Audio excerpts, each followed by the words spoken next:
that athleticism, that juice is an understatement for this player. 5'10", 172 pounds, number one ranked guy for 247 Sports from Bishop Gorman High School in Las Vegas, Nevada, currently committed to USC. And the Trojans, man, they got themselves a really talented deep threat. I was watching Zachariah Branch, and this dude can fly. And there's a lot of other things that are to be excited about, but that speed is something that you don't really get with a lot of recruits. Matt, what are your thoughts on Branch as a player? My first initial reaction was just the reincarnation of Devin Hester. I mean, when I see him punt return, it's ridiculous. The ability to obviously field the punt, and in multiple highlights, he's fielding the punt with his back completely turned to the special teams unit. So the cojones to be able to do that, and then to catch the ball, right, to field it calmly, turn, change direction. I mean, his quick twitch, suddenness, and change of direction is like super elite. Super elite. I just couldn't get over the fact of that. Just like alone, USC, you're getting a really good special teams talent. And that is something that is hugely important for these teams when they try to make it into the playoffs.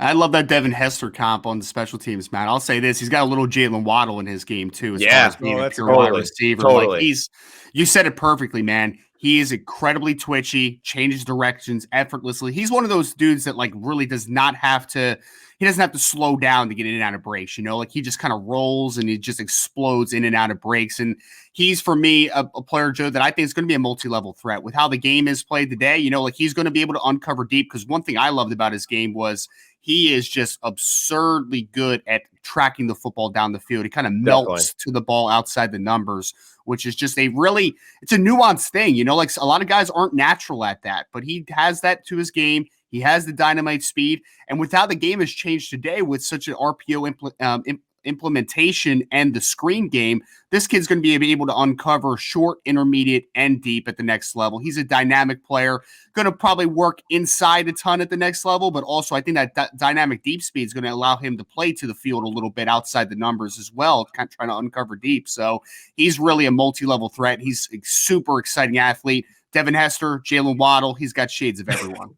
Yeah, which is like, you know, what a cast of characters to be complimented in. And you know, it's noticeable too. And I think for USC, they're finding a football player that, like you're saying, they can use him in just about every position possible.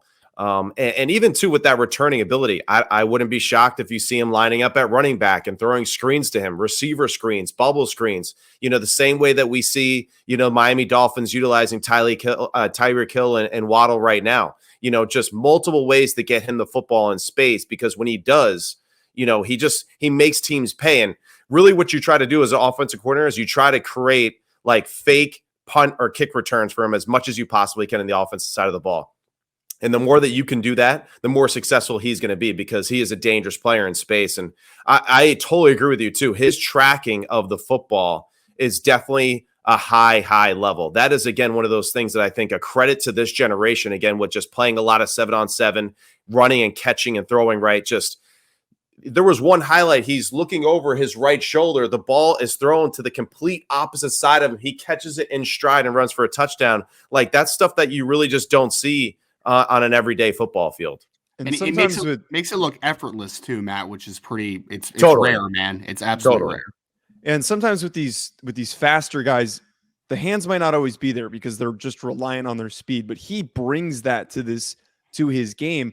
The other thing that, just to round out what you guys are talking about, Ryan, you mentioned earlier wanting guys that are going to win at every single level, and he does that. He can beat guys deep. He's got the route running ability. He's got the speed to get open deep and get balls thrown to him down the field. But the main thing that makes him, I think, so dangerous is what he does in space. That ability to play as a kick returner with the ball in his hand and on screens, on short routes, on various things like that. When we're looking at a player like Branch, he's somebody who I think works in really easily early on into his career. But the other thing, we're thinking about what Lincoln Riley has done in his time as a coach with the Sooners and now with the Trojans.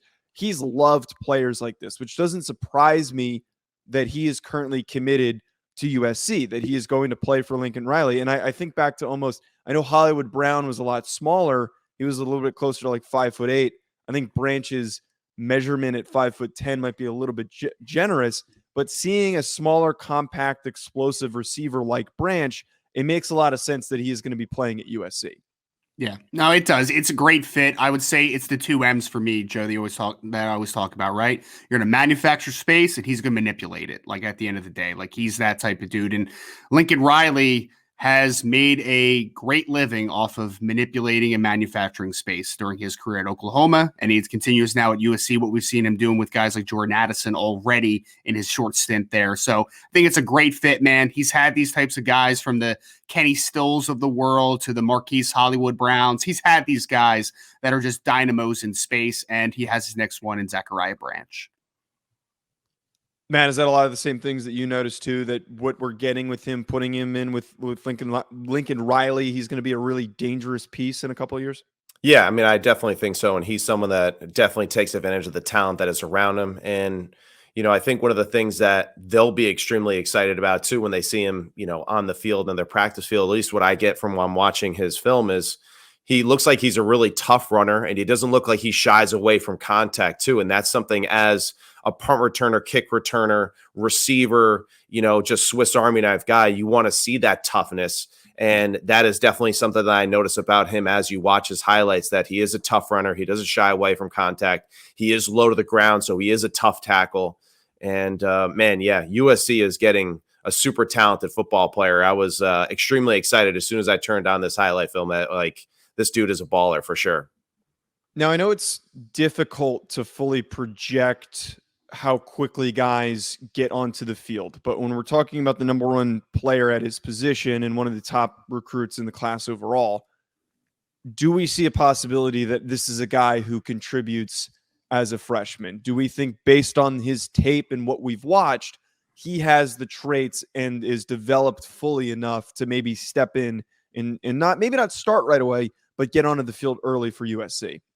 You have to departmentalize and capitalize with this type of player, man. Like he's too electric to keep off the field. Like we talked about his punt return ability. He needs to be involved in the punt return game early. And we know that USC's depth chart at wide receiver is pretty crazy right now. I mean, you're going to expect a guy like a Jordan Addison to be out the room soon, but you still have the talented players of like the Brendan Rices of the world and the young guys like CJ Williams in the room already.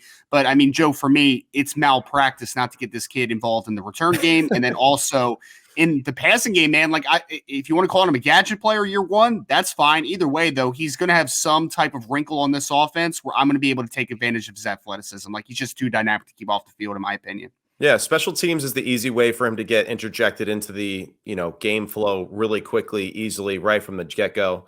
And then really the rest is just kind of depending on his, football IQ and how much he can digest, as a young freshman, and understanding the offense and where he fits into the roles that they put him in.